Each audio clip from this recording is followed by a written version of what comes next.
Screen share है ना? Yes sir. Last हमने इस कमल के फूल और इस अच्छे से कीड़े और इस पाँव के साथ जो है, सुंदर पाँव के साथ जो है, ये क्लास खत्म करी थी। अब इसके बाद रक्त धातु को और देखने के लिए सबसे पहले रक्त का पांच भौतिकत्व वो देखते हैं। तो अगर रक्त में एक विस्त्र गंध होती है, ठीक है, जो कि पृथ्वी महाभूत के कारण होती है, जो लिक्विडिटी है वो जल महाभूत के कारण है, जो कलर है दैट इज बिकॉज ऑफ तेज महाभूत, और रक्त जो स्पंदन कर रहा है दैट इज बिकॉज ऑफ वायु महाभूत, और जो रक्त में लघुता है वो आकाश महाभूत के कारण होती है। तो विस्तृता, द्रवता, राग, स्पंदन, लघुता, यह क्रमशः पृथ्वी, जल, तेज, वायु और आकाश महाभूत को प्रदर्शित करते हैं, तथा यह जो है वो रक्त के पांच भौतिकत्व को प्रदर्शित करती है। इसके बाद जो एक बहुत इंपॉर्टेंट बात मैं समझता हूँ कि वो आपकी समझ में आनी चाहिए और आपको कंसीडर करनी चाहिए अपनी प्रैक्टिस में, कि यकृत गर्भावस्था में जब मनुष्य का शरीर जो है वो अपने आकार और स्वरूप को धारण कर रहा होता है, तो जैसा कि अभी मैंने आपको बताया कि भाई ये पांच भौतिक स्वरूप, ऐसा कहा जाता है कि भाई जो हमारा शरीर है वो कैसा है, पंच महाभूत का विकार है। क्या है? पंच महाभूत का विकार।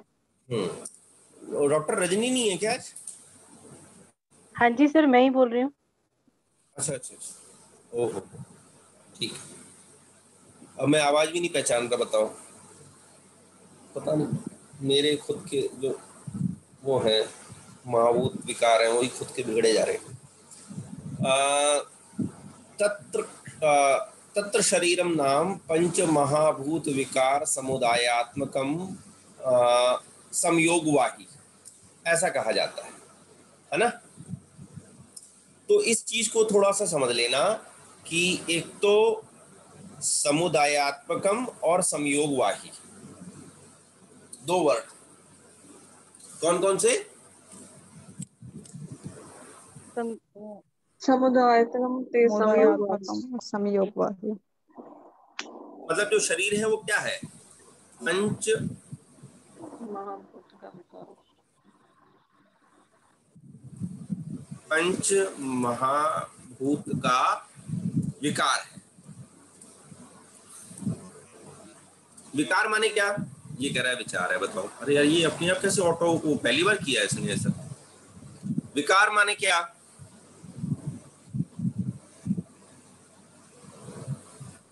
ये शरीर पंच महाभूत का विकार है, इससे आप क्या समझते हैं?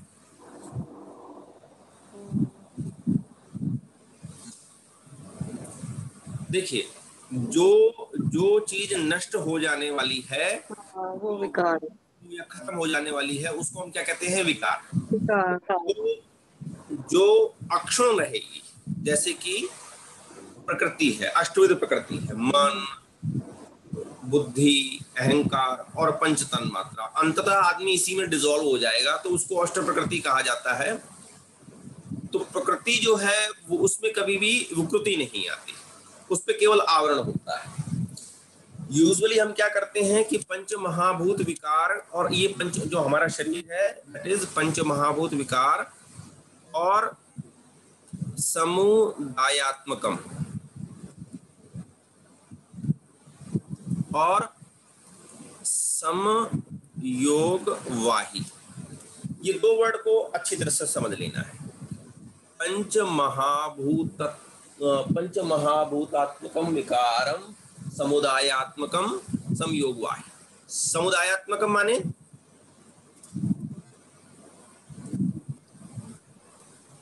एक साथ फ्रेमवर्क,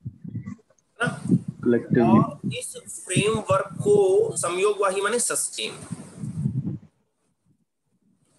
तो हमारा काम क्या है कि शरीर हम किसको कह रहे हैं? हम शरीर कह रहे हैं पंच महाभूत के विकार को, और इस पंच महाभूत का विकार जो है वो एक फ्रेमवर्क का बनाता है। जैसे दो हाथ, दो पांव, दो हाथ, दो पांव और दो क्या?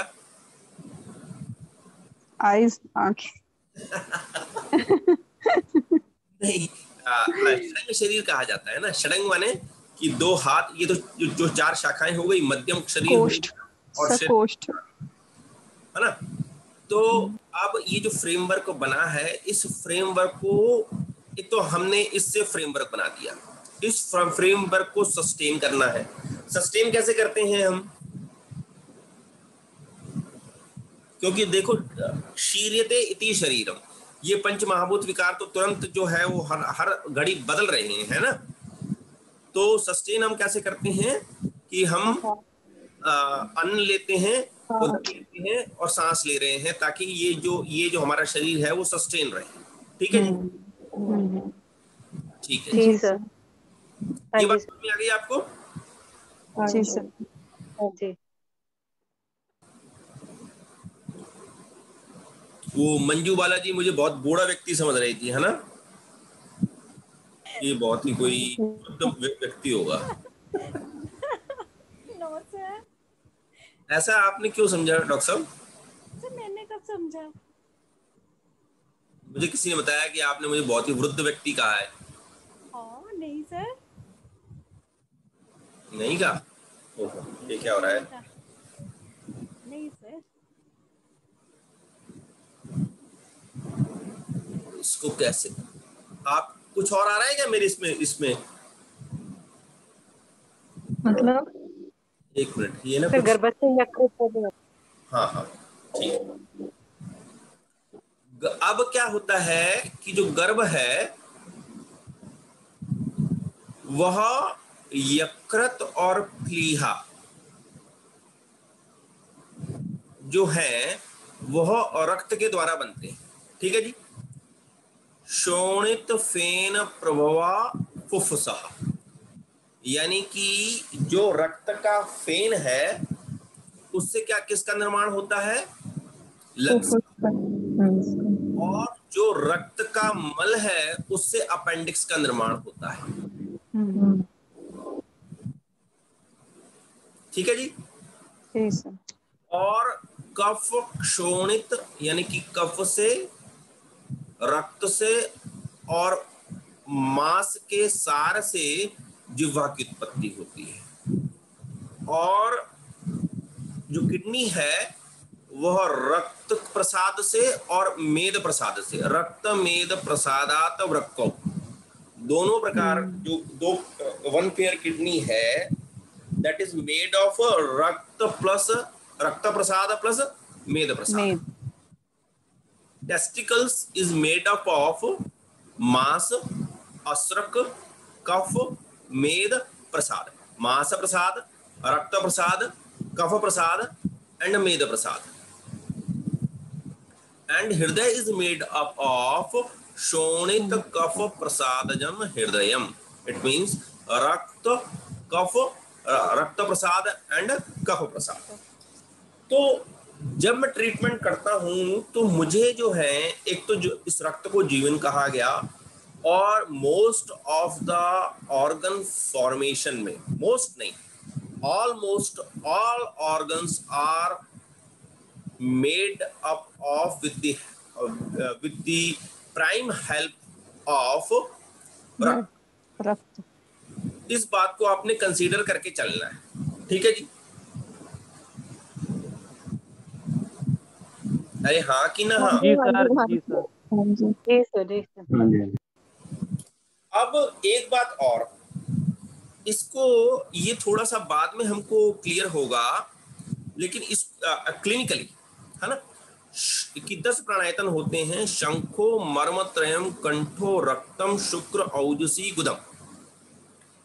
ठीक है ना? शंखो माने शंखो, ये 2 हो गए, यानी कि जो हमारे जो ये वाला रीजन है जहां पर कि टेम्पोरल टेम्पोरल, हाँ, जो टेम्पोरल रीजन है, वहां पर आपने अक्सर देखा होगा कि रोगी को तनाव होता है तो एकदम दर्द होने लग जाता है। मर्मत्रयम, हृदय, कंठ, हृदय, बस्ती और नाभि, कंठ और रक्त। इस रक्त, यह जो रक्त है, यह भी प्राण का आयतन कहा गया है। अब क्लिनिकली क्या है कि देखिए, जब हम रिपोर्ट्स कराते हैं तो हम अक्सर क्या करते हैं कि भाई जहां पर जो इफेक्ट आता है, मान लीजिए अगर कोई आपसे ये भी कह दे कि भाई आपके लिवर में कोई खराबी आई है, तो वो क्या लीथल होती है? No sir. No sir. लेकिन इन प्राणायतन में कोई खराबी आने पर एक तो वो लीथल प्रेजेंटेशन करती हैं। नंबर 2, एक बात और भी है जो कि सर कहा करते थे, उन्होंने ये कहा कि भाई ये 10 चीज जो है, कुछ भी हो जाए, मान लीजिए आपको जुकाम भी होता है, तो जब प्रतिशाय होता है तो इन 10 प्राणायतन में से किसी एक पर इफेक्ट पड़ता है। एक पर पड़ सकता है, 2 पर पड़ सकता है, पर एटलीस्ट एक प्राणायतन पर इफेक्ट आपको जरूर दिखाई देगा। व्याधि चाहे कोई भी हो, विकार चाहे कोई भी हो, रोग चाहे कोई भी हो, इस बात को आपने हमेशा याद रखना है। ठीक है? नंबर 2 बात ये कि उस विकार को आपने जब ये देखें तो इस प्राणायतन से, इस दशविध प्राणायतन से उस विकार को जोड़ने की कोशिश करें। क्योंकि आपको प्राणायतन माने क्या, कि प्राण जिसमें बसते हैं, है ना? अब ये 10 ही बताए गए। ये जो सूत्र स्थान है, उस सूत्र स्थान के 29वें और 30वें चैप्टर में, जिन्हें की संग्रह द्वय कहा जाता है। क्या कहा जाता है? संग्रह द्वय। अब इस संग्रह द्वय इसलिए कहा जाता है कि जो आपने 7 चतुष्क पढ़े हैं, उन 7 चतुष्क को इन 2 के साथ जोड़ना, उसके पश्चात नेक्स्ट में जंप कर जाना, यानी कि सूत्र से निदान में जाना, फिर विमान में जाना, फिर क्षारी में जाना। अब सूत्र क्या है? वो एक कड़ी है। अगर आपने ढंग से सूत्र स्थान को बहुत अच्छी तरीके से पढ़ लिया, जैसे कि मान लीजिए अभी हम पढ़ रहे हैं, हमने रक्त धातु पढ़ ली, तो आपको लगे यार मैं कुछ तो पढ़ रहा हूं, पर मुझे तो मालूम है कि क्या करना है इसमें, है ना?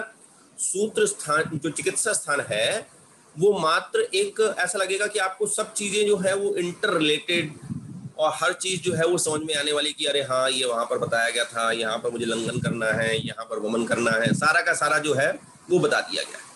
एक कमाल की बात उन्होंने और बताई कि इन 7 चतुष्क में वे से भी जो प्रथम 4 अध्याय हैं, या प्रथम चतुष्क है, जिसको कि हम विशक चतुष्क कहते हैं, वहां पर मैंने देखा तो चक्रपाणी ने हर जगह पर क्या कहा रखा है कि भाई फर्स्ट जो 4 चैप्टर हैं उनसे रेफरेंस ले लीजिए आप।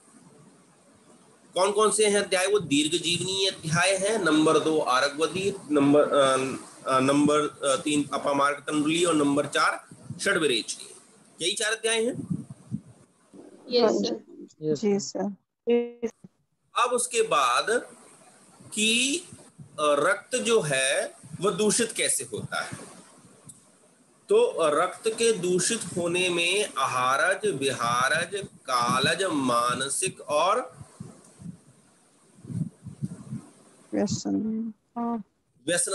व्यसनता माने कि आप कोई आदत कौन सी आप में, मतलब अगर आप थोड़ा सा लिकर वगैरह लेते हैं तो उसका भी रक्त को दूषित करने में योगदान है। एडिक्शन। आहारज कटु अम्ल लवण रस सेवन, यानी कि रसतः हम देखें तो कटु अम्ल लवण जो कि पित्त प्रकोपक है, उसकी वजह से क्या होता है? रक्त दूषित होता है। क्षार का सेवन करने पर कुलत्थ, माश यानी उड़द की दाल, कुलत्थ की दाल, उड़द की दाल, तिल का तेल अत्यधिक सेवन, क्योंकि ये उष्ण होता है, पित्त का प्रकोप करता है। पिंडालु, मूलक, रेफेनस सटाइवस, मूली, जलज, आनूप, मांस, दही और विरुद्ध आहार। दही जो है वह मैंने ये देखा है कि अक्सर लोग जो है वो बहुत अधिक मात्रा में व्यसनी होते हैं दही के। कोई कहता है मैं लस्सी पीता हूँ, और हरियाणा पंजाब में तो मेरे ख्याल से ये एक ट्रेडिशन ही है। हरियाणा में तो है, आई डोंट नो पंजाब का भी, मैंने क्योंकि इतने पेशेंट पंजाब में भी है ना, और उनको कहते हैं, वो मेरे से ये कहते हैं डॉक्टर साहब ये दही तो मतलब लस्सी तो नहीं छूट पाएगी, और क्या कहते हैं उसको, दही का भी वो कुछ और बनाते हैं, राबड़ी। वो राबड़ी भी जो it's very difficult to digest, है ना, और वो ऐसा मद उत्पन्न कर देती है कि आदमी तुरंत सो जाता है। एक विरुद्ध आहार तो कटु अम्ल लवण रसतः, क्षारतः, कुलत्थ, माश, शाकतः और तिल तेल, पिंडालु, मूलक, ये शाकता है, सॉरी। और वो जो है वो दालें किस में आती हैं?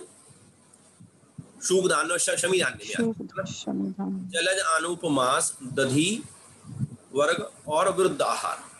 विहारज में आप दिन में सोते हैं, अत्यधिक धूप का सेवन करते हैं, अत्यधिक गर्मी में रहते हैं, अत्यधिक वायु का सेवन करते हैं, वेग का अवरोध स्पेशली छर्दी अत्यधिक श्रम करते हैं, आपको कोई चोट लग जाए, पहला भोजन पचने से उसके बाद जो है वो दूसरा भोजन कर लेते हैं, और जब आपका भोजन नहीं पचा हुआ था तब भी आप भोजन कर लेते हैं। अजीर्णशन, अद्यशन और अभिघात, वेगावरोध, अनिल सेवन, आतप सेवन, अत्यादान और दिवास्वाप। इसका रीजन ये है कि ये ना, ये एक आपके पास एक टेबल होनी चाहिए, ठीक है? ठीक है जी सर। और इस पर पहले आपको क्या करना चाहिए? टिक लगाना चाहिए कि भाई आहारज आया, भाई कटु का सेवन, अम्ल का, लवण का, क्षार का, कुलत्थ का, क्या करते हो आप? क्योंकि इससे क्या मिलेगा हमको? निदान मिलेगा, निदान मिलेगा, और उस निदान का जो पर्टिकुलर पार्ट है ना, उससे मालूम पड़ेगा कि यार अच्छा ऐसा है। कालज, शरद ऋतु में स्वाभाविक रूप से पित्त और रक्त की तुष्टि होती है। क्रोध करने से जो है मानसिक रूप से पित्त और रक्त तुष्टि होती है, और व्यस्ततः मद्य और सुरा का सेवन करने से जो है रक्त की तुष्टि होती है। अब इसके बाद जो उन्होंने बात कही कि रक्त जो है उसमें विकार आएगा, तो कैसे आएगा? तो एक तो हम बात करते हैं गुणतः और कर्मतः, प्रमाणतः, ठीक है ना? विकृति कैसे आती है भाई? क्वालिटी में फर्क आ रहा है, क्वांटिटी में फर्क आ रहा है कि नहीं? जी सर। है ना, क्वालिटी एंड क्वांटिटी। क्वांटिटी में क्या हो सकता है? कम हो सकता है, या जरूरत से ज्यादा हो सकता है, प्रकृति से अवस्था नहीं रही, या वह दूषित हो गया। दूषित हो गया। तो ये जो परुषा स्फुटता म्लाना तगरूक्ष रक्त संशय, रक्त की कमी के कारण, यानी स्किन जो है वह परुष यानी कि रफ हो जाती है, फटने लगती है, मलिन दिखाई देती है, रूक्ष हो जाती है। और सुश्रुत कहते हैं कि त्वचा में परुषता यानी कि खुरदरापन आ जाता है, कठिनता आ जाती है। रोगी जो है वह अम्ल प्रार्थना यानी कि अम्ल सेवन की इच्छा जाहिर करता है कि मुझे वो दीजिए, शीत सेवन की प्रार्थना और करता है, यानी कि उसकी इच्छा होती है कि भाई वो शीत का सेवन करे, और शिराओं में शिथिलता आ जाती है। अब ये क्षय और वृद्धि, और अब आप मुझे ये बताइए कि हम जो रक्त प्रदोषज विकार या रस प्रदोषज विकार कहते हैं, तो मैंने आपको रस प्रदोषज विकार समझाया था कि भाई क्या इसका क्या मतलब है?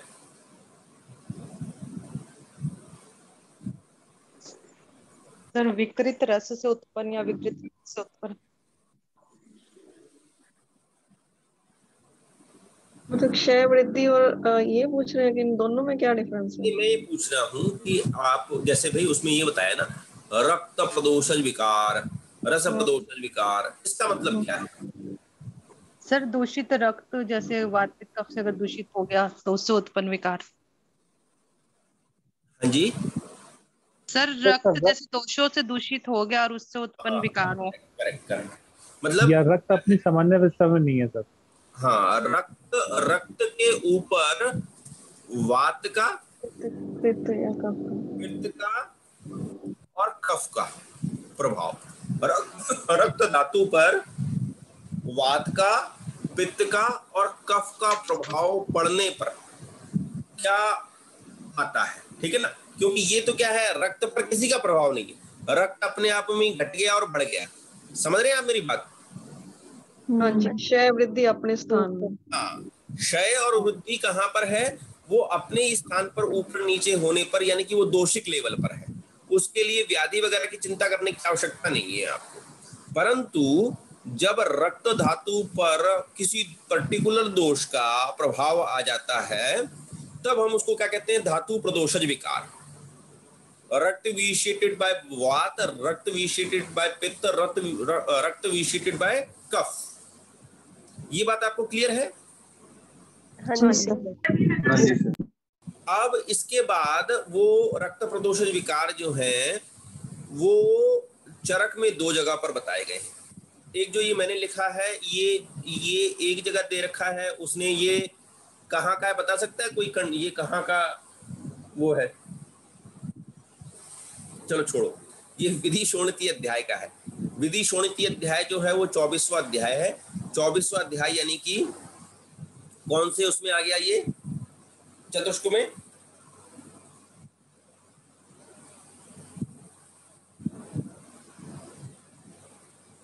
योजना चतुष्क में आ गया। दूसरा ये जो है, ये वक्षंते रक्त दोषजा, कुष्ठ विसर्प पेटिका रक्त, ये दो आपको समझ में आने चाहिए, रहने चाहिए। तत शोणितजः रोगा प्रजायन्ते पृथग्विधा, मुख पाक, मुख का पाक हो जाना, अक्षी के राग को प्राप्त हो जाना, पूति ग्रहण अस्य यानी कि पूति आस्य पूति और ग्रहण पूति, नाक में जो है वो एक प्रकार की दुर्गंध का पैदा हो जाना और मुख में एक प्रकार की दुर्गंधता का पैदा हो जाना, ठीक है? मुख पाको अक्षी रागः च पूति ग्रहण अस्य गंधितः गुल्म, गुल्म से मतलब क्या? रक्तज गुल्म और पैत्तिक गुल्म। उपकुश विसर्प रक्तपित्त प्रमीलकः, विद्रदी रक्तमेह प्रद्रो वातक्षोणितम, वैवर्ण्यम अग्निसादः च पिपासा गुरुगात्रतः, संतापः च अतिदौर्बल्यम अरुचि शीर्षः च करुक्, विदाः च अन्नपानस्य तिक्त अम्लोदगीर्णं क्लमः, क्रोध प्रचुरता बुद्धेः सम्मोह लवणास्यतः, स्वेदः शरीर दौर्गन्ध्यं मदः कंपः स्वरक्षयः, तंद्रा निद्रा अतियोगः च तमसा च अतिदर्शनम्, कंडु व कोठ पिटका कुष्ठ चर्मादलयः, विकारः सर्व एवेते विज्ञेया शोणित आश्रया।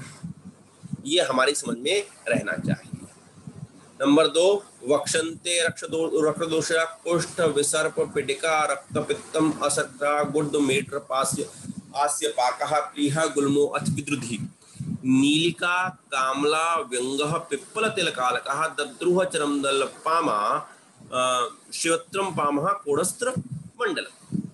अब आप ये दोनों देख लीजिए, दोनों देख लिया आपने? हाँ जी सर। हाँ जी सर। अब इसको हमको क्या करना है? अब ये तो उन्होंने कंपाइलेशन दे दिया ना आपको कि भाई ये पर मैं इसको कैसे देखूं? मतलब मैं अगर ट्रीटमेंट करने जाऊंगा भाई अब ये भी हो गया वो भी हो गया, तो अब क्या होता है कि एक बार फिर हमको क्या करना पड़ेगा कि इन दोनों को देखकर मैं क्या करूंगा कि रोग मार्ग 3 है। कौन कौन से रोग मार्ग हैं? बाह्य रोग मार्ग, मध्यम रोग मार्ग और अंतः रोग मार्ग। ठीक है जी, यही है रोग मार्ग। जी सर। 3। जी सर। अब जो 3 रोग मार्ग हैं उनमें रक्त धातु आश्रित बाह्य शाखाश्रित व्याधियों में होने वाली रक्तज व्याधियां, आभ्यंतर मार्ग में होने वाली रक्तज व्याधियां और मध्यम रोग मार्ग में होने वाली रक्त व्याधियां। बाह्य मार्ग रोग मार्ग यानी कि स्किन डिसऑर्डर्स यानी कि शाखाश्रित व्याधियां, उसमें भी मैं क्या करूंगा कि शाखाश्रित व्याधियों में भी से भी जिनमें सीक्रेशंस बहुत ज्यादा निकल रहे हैं, हीमोरेजिक डिसऑर्डर्स जहां पर है, उसके अंतर्गत क्या क्या आ जाएगा? रक्तपित्त, असर्गदर, रक्तमेह, उपकुश और अर्श। ठीक है जी। हाँ जी। कुछ तो हीमोरेजिक डिसऑर्डर होंगे, कुछ ऐसे होंगे जिनमें विवरणता आएगी, डिस्कलरेशन डिसऑर्डर्स आएंगे। वो डिसऑर्डर जो डिस्कलरेशन डिसऑर्डर्स हैं उनमें भी क्या हो रहा है भाई? रंग फेड हो गया है या ऐसा एकदम काला सा हो गया कि बिल्कुल काला हो गया है, या वर्ण में विकृति हो गई है ना? वर्ण क्षय हुआ है, वर्णता में रंजक पित्त का क्षय हुआ, वृद्धि हुई या विकृति हुई। वर्ण का क्षय होता है जैसे कि भाई सफेद पड़ गया है तो दैट इज कॉल्ड पांडु। वर्ण में वृद्धि हो गई, रागता को प्राप्त हो गया, वर्ण में विकृति हो गई यानी कि कामला, नीलिका, व्यंग, मशक और तिलकाला। ये बात समझते हैं आप? समझ रहे हैं आप इसको? हाँ जी। हाँ जी सर। ठीक है ना? यानी कि रक्त को जब हम ट्रीटमेंट करने के स्तर पर जा रहे हैं तो सबसे पहले तो अब 2 चीजें आएंगी। मैं रक्तपित्त को ट्रीट कर रहा हूं, इट मींस कि यह शाखाश्रित व्याधि है और स्त्राव प्रधान्य व्याधि है। जब मैं पांडु को ट्रीट कर रहा हूं तो वैवर्ण्य है, वैवर्ण्य में भी रंजक पित्त क्षय है। रागता यानी कि कोई कहता है जी मेरा तो शरीर जो है ये लाल पड़ा जा रहा है या अरुणाभम है, पीताभम है, किसी भी प्रकार का है, वो जो रागता को प्राप्त हुआ है वो वर्ण वृद्धि हुई है यानी कि रंजक पित्त की वृद्धि है। और वर्ण विकृति यानी कि जो बाइल पिगमेंट है उसमें किसी प्रकार का डिसऑर्डर आ गया है। कैसा? Quality wise. That's why the person is suffering from, the patient, the रुग्ण is suffering from कामला, नीलिका, व्यंग, मशक और तिलकालक। कई प्रकार के जो हैं तिल जो है वो शरीर पे आ जाना या मस से बन जाना। तीसरा जो है वो कंडू प्रधान व्याधि, प्लूराइटिस, ईचिंग।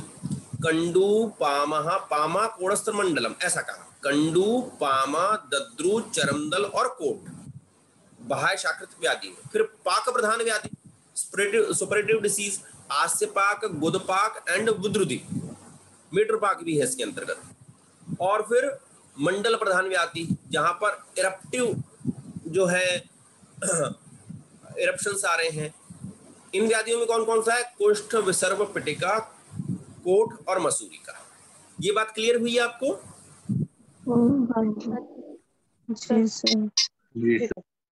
ठीक है ना? उसके पश्चात यदि हम कोष्ठाश्रित व्याधि में जाते हैं तो कोष्ठाश्रित व्याधि में भी, रक्तज व्याधि में भी, वेदर इट इज अमाशयगत और पक्वाशयगत। इफ इट इज अमाशयगत इट मींस कि अग्निनाश, अरुचि, तिक्त अम्लुदगार और लवणास्यता। इफ इट इज पक्वाशयगत इट मींस कि at the time you are suffering from अर्श बगंदर। ठीक है जी? हाँ जी सर। 3 रोग मार्ग हो गए ना, तीनों रोग मार्ग के अनुसार अपन ने उनको कर दिया। फिर उसके पश्चात जब शाखाश्रित में गए तो स्त्राव हो गया कि कंडू प्रधान हो गया कि वैवरण्य प्रधान हो गया कि पाक प्रधान हो गया कि मंडल प्रधान हो गया। कोष्ठाश्रित में हुआ तो भाई अमाशयगत से है कि पक्वाशयगत से है।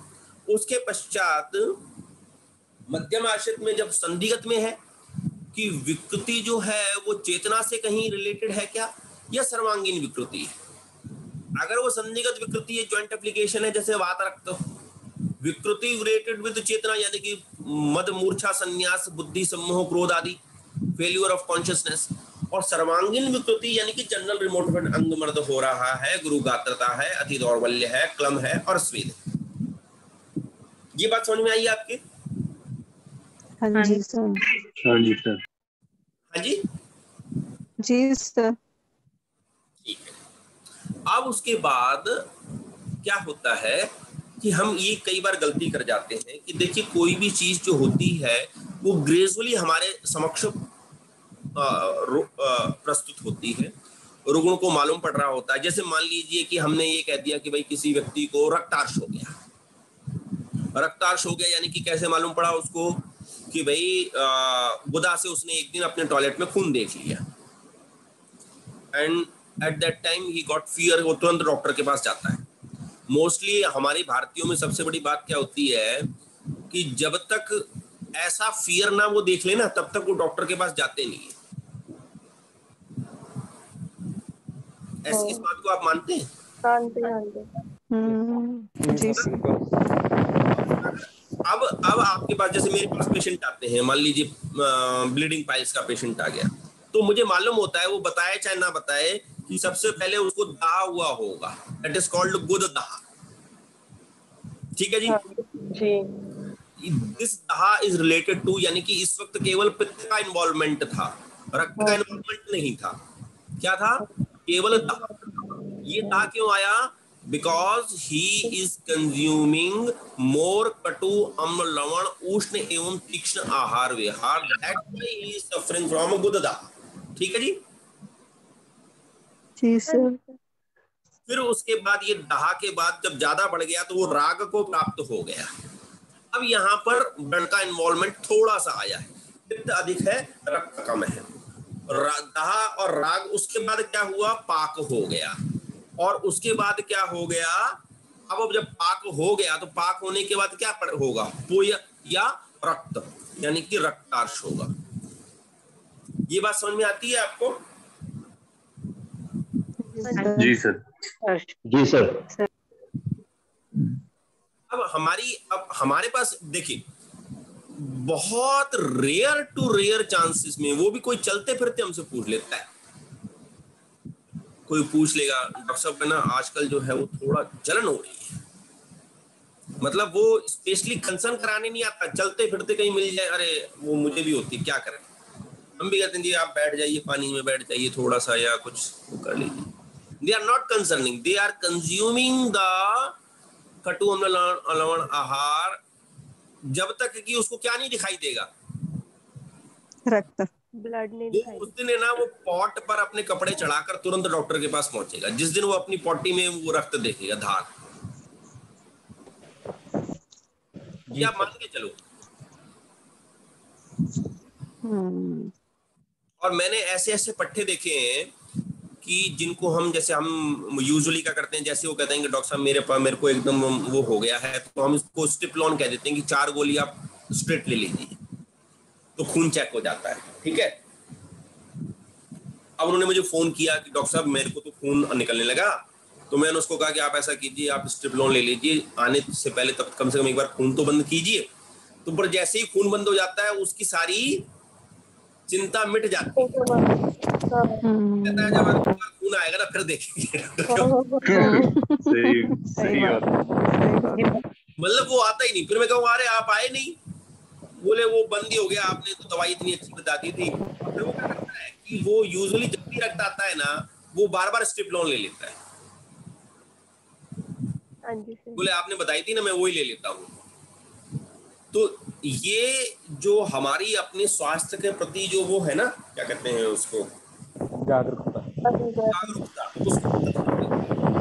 और उनको क्या लगता है कि भाई मैं उनको सबको है ना डॉक्टर चोर लगते हैं। मान लीजिए ये लिख दिया, वो लिख दिया, फलाना लिख दिया, लेकिन कोई भी व्यक्ति को ऐसा नहीं है यार कि यार ये आदमी कम से कम हमारी और कुछ नहीं तो जान तो बचा रहा है कि नहीं। हाँ जी। देखिए कि आज है ना वो हमारा एक हाँ जी क्या कह रहे हो डॉक्टर साहब? सर कुछ नहीं सर, गलती से। अच्छा मतलब है ना एक है ना प्लम्बर आया, उस प्लम्बर ने ना हमें बताया कि ये टूटी आपकी खराब हो गई है, ये 1850 रुपए की आएगी। मैंने कहा जी ठीक है जी। तो उसको ये पता नहीं था कि भाई मैं जानने वाला हूँ किसी का, तो कहता मैं लगा दूं। मैंने कहा नहीं लगवाओ नहीं, मैं मंगवा देता हूँ आपको। आप कहाँ जा रहे हो लेने? मैंने कहा उसमें कोई कंसेशन भी नहीं है। बोले नहीं ये तो फिक्स रेट है सर हैंडवेयर के। तो मैंने कहा यार अच्छा, पहले हमने लगवाए थे तो ऐसे नहीं थे। फिर मैंने उसको फोन कर लिया अपने जान पहचान वाले को, तो कहता है फिर आप जिससे मंगवा रहे हो आप उसी से लगवा लेना। और वो जल्दी भाग गया। वो मात्र 500 रुपए का था जो किट लगानी थी उसने नल की खराबी की, वो केवल मात्र 500 रुपए की थी। आप ये बताइए कि कितनी, मतलब कोई डॉक्टर को चोर कहे तो कैसे कहे? वो 4 गुना पैसे मतलब एक प्लम्बर ले रहा है आपसे।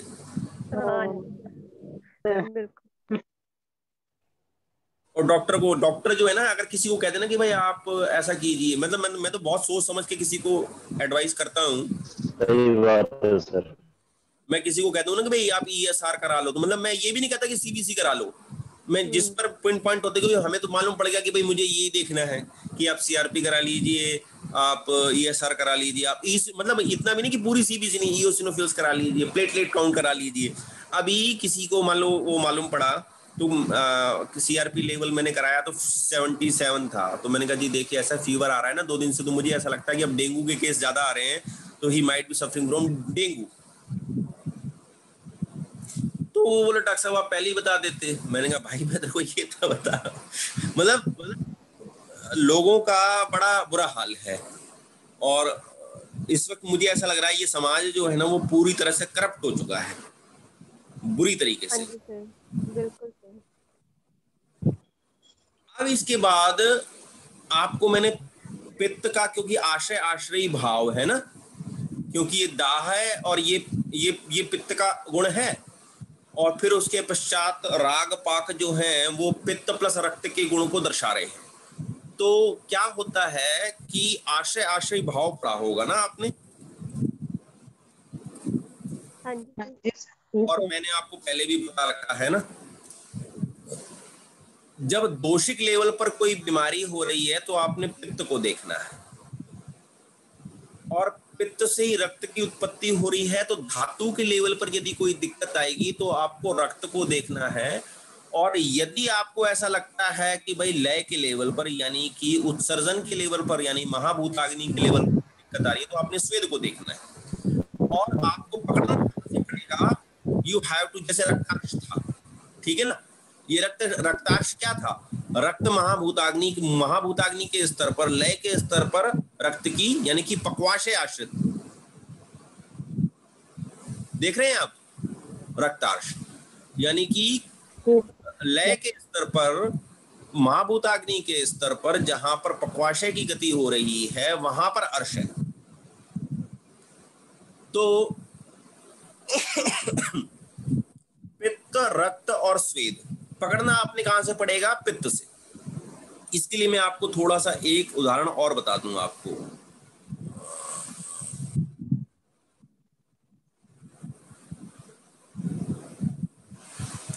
अगर आपको त्वक रूक्षता और म्लानता यानी कि मलिन दिखाई दे रही है, त्वचा स्फुटित यानी कि क्रैक्ड दिखाई दे रही है, और खुरदरी दिखाई दे रही है, कोरोसिव दिखाई दे रही है, इट मींस कि त्वचा में द्रव स्निग्ध गुण मांस पोषण अंश का अभाव है।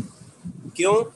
क्योंकि रक्त मलिन दिखाई दे रहा, त्वचा मलिन दिखाई दे रही है क्योंकि सार और किट अंश में किट अंश का निर्माण ज्यादा हो रहा है और रक्त सार का निर्माण कम हो रहा है, जिससे मांस पोषण के अभाव से त्वचा में जो है वो ढीलापन आदि, रूक्षता, म्लाना, स्फुटता आदि दिखाई देती है। और द्रव स्निग्ध गुण जो हैं वह पित्त के गुण जो है वो आपको दिखाई देंगे, जिनकी कमी दिखाई देगी। सिरा शैथिल्य दिखाई दे यानी कि पूर्ण कर्म का अभाव है।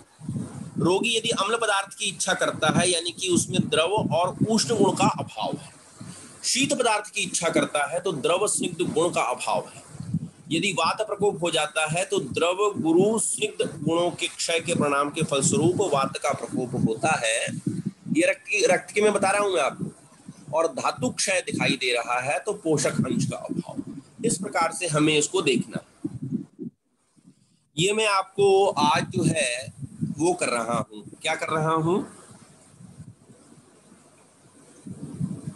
शेयर कर रहा हूं। 40 पित्तज नानात्मज विकार थे। इन 40 पैतृक नानात्मज विकार में से कितने रक्त विकार के रूप में कन्वर्ट हो सकते हैं और उसमें पित्तगत कर्म क्या होंगे। जैसे कि उदाहरण के लिए